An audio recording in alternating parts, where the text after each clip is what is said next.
Audio Jungle.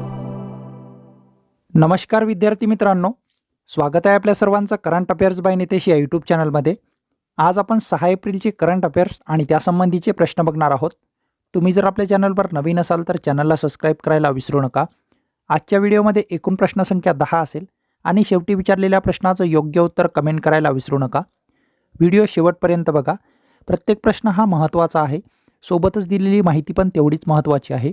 बघूयात प्रश्न क्रमांक पहिला। डॅश डॅश येथे कर्करोगावरील पहिल्या स्वदेशी जनुकीय उपचार प्रणालीची सुरुवात करण्यात आली। हा प्रश्न इम्पॉर्टंट आहे। या प्रश्नाचं योग्य उत्तर आहे पर्याय नंबर डी, IIT मुंबई। यासंबंधीची अधिक माहिती बघा। कर्करोगावरील पहिली स्वदेशी जनुकीय उपचार प्रणाली, हिचं नाव लक्षात ठेवा तुम्ही, CAR-T असे याचं नाव आहे आणि याची सुरुवात भारतीय राष्ट्रपती द्रौपदी मुर्मू यांच्या हस्ते करण्यात आलेली आहे। ठिकाण आहे IIT मुंबई। दिनांक 4 एप्रिल 2024ला या प्रणालीचा शुभारंभ करण्यात आलेला आहे। ही विकसित कोणी केली तर भारतीय तंत्रज्ञान संस्था मुंबई आणि टाटा मेमोरियल रुग्णालय तसेच इम्युनोक्ट या कंपनीने याचं विकसन केलेलं आहे। येथे तुम्हाला अपेक्षित प्रश्न बघा। कर्करोगावरील पहिली स्वदेशी जनुकीय उपचार प्रणाली, हिला काय नाव देण्यात आलेलं आहे? हे नाव पाठच करून ठेवा। तुम्हाला हे नाव देऊन कोणत्या रोगाशी संबंधित आहे असा एक प्रश्न येऊ शकतो। या प्रणालीची सुरुवात कोणाच्या हस्ते करण्यात आली, कोणत्या ठिकाणी याचा शुभारंभ करण्यात आला आणि ही विकसित कोणी केली, असे 4 प्रश्न येथे अपेक्षित आहेत। समोरचा प्रश्न बघा आता। प्रश्न क्रमांक 2। नुकताच जाहीर झालेल्या फिफाच्या ताज्या क्रमवारीत भारतीय फुटबॉल संघ कितव्या स्थानावर आहे? या प्रश्नाचं योग्य उत्तर आहे पर्याय नंबर सी, 121व्या स्थानावर। यासंबंधीची अधिक माहिती बघा। फिफा क्रमवारी जाहीर, त्याच्यात अव्वल संघ बघा। 1 नंबरला आहे Argentina, 2 number France, 3 number England, 4 number Belgium आणि 5 नंबरला ब्राझीलचा क्रमांक लागतो। भारतीय फुटबॉल संघ यामध्ये 121व्या स्थानावर आहे आणि भारतीय फुटबॉल संघाची 4 स्थानाने घसरण झालेली आहे। येथे 2 प्रश्न अपेक्षित आहेत। फिफा क्रमवारीत अव्वल देश कोणता किंवा नुकताच जाहीर झालेल्या फिफा क्रमवारीमध्ये अव्वल नामांकन कोणत्या देशाला मिळाले तर अर्जेंटिनाला। फिफाच्या क्रमवारीत भारतीय फुटबॉल संघ हा कितव्या स्थानावर आहे असा एक प्रश्न येऊ शकतो। असे 2 प्रश्न येथे अपेक्षित आहेत। फिफा विश्वचषक 2026 पात्रता फेरी, ठिकाण आहे गुवाहाटी आसाम आणि विजेता संघ होता अफगाणिस्तान। अफगाणिस्तानने भारताला हरवून हे विजेतेपद मिळवलेले आहे। येथे अपेक्षित प्रश्न बघा।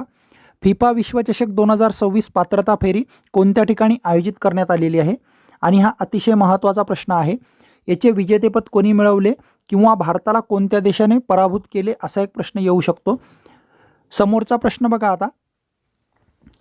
DRDO आणि स्ट्रॅटेजिक फोर्सेस कमांड यांनी संयुक्तपणे अग्निप्राईम या क्षेपणास्त्राची चाचणी कोणत्या ठिकाणी घेतली? हा प्रश्न VIMP आहे, याला स्टार मार्क करून ठेवा। या प्रश्नाचं योग्य उत्तर आहे पर्याय नंबर बी, APJ अब्दुल कलाम बेट ओडिशा।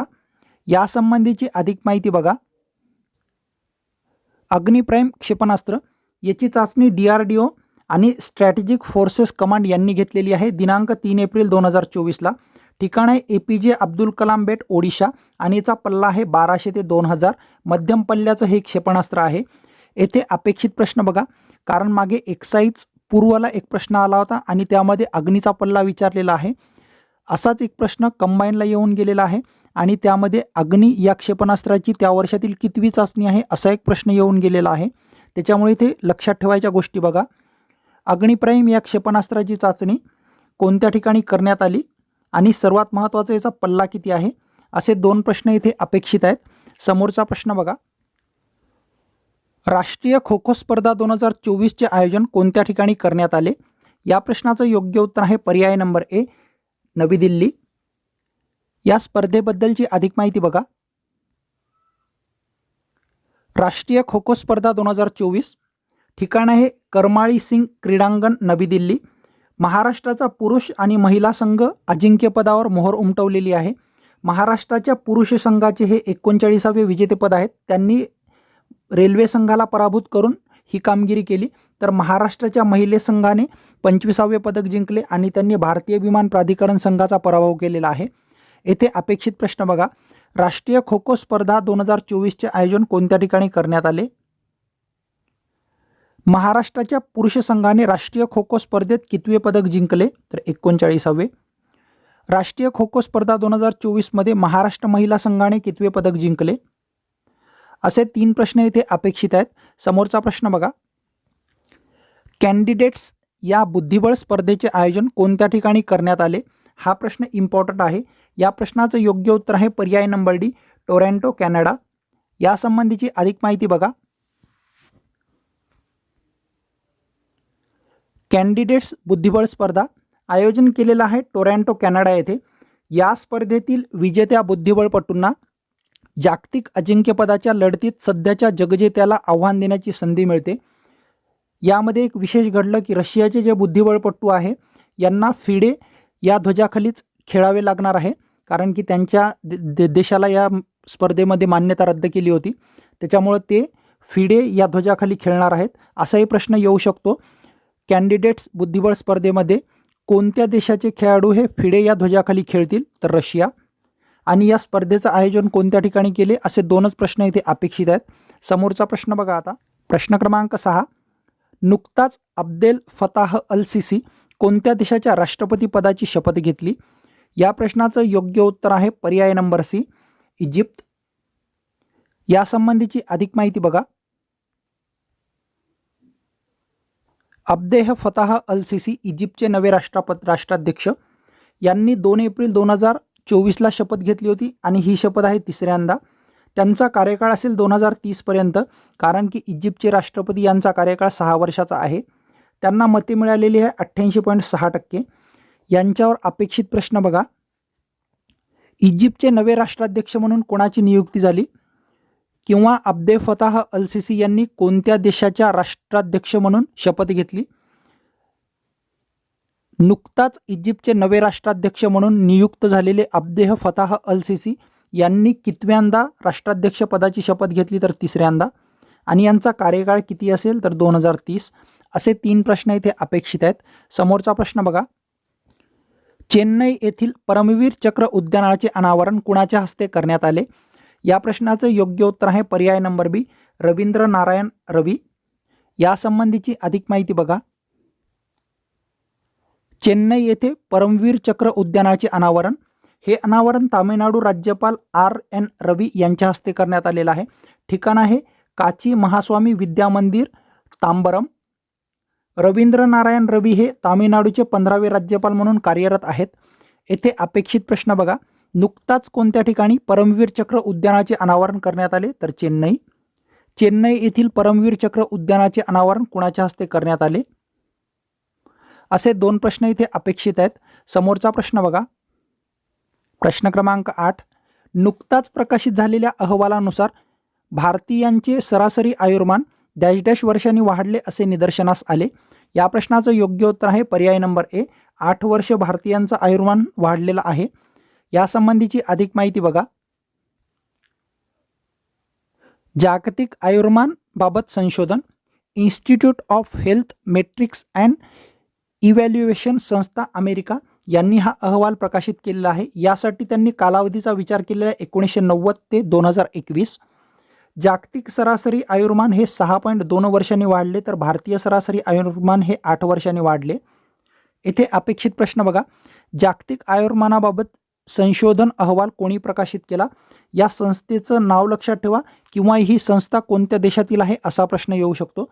यासाठी कोणत्या कालावधीचा विचार केलेला आहे? तर 1990 ते 2021. जागतिक सरासरी आयुर्मान किती वर्षांनी वाढले? 6.2 वर्षांनी. आणि भारतीय सरासरी आयुर्मान किती वर्षांनी वाढले? तर 8 वर्षांनी. समोरची माहिती बघा आता,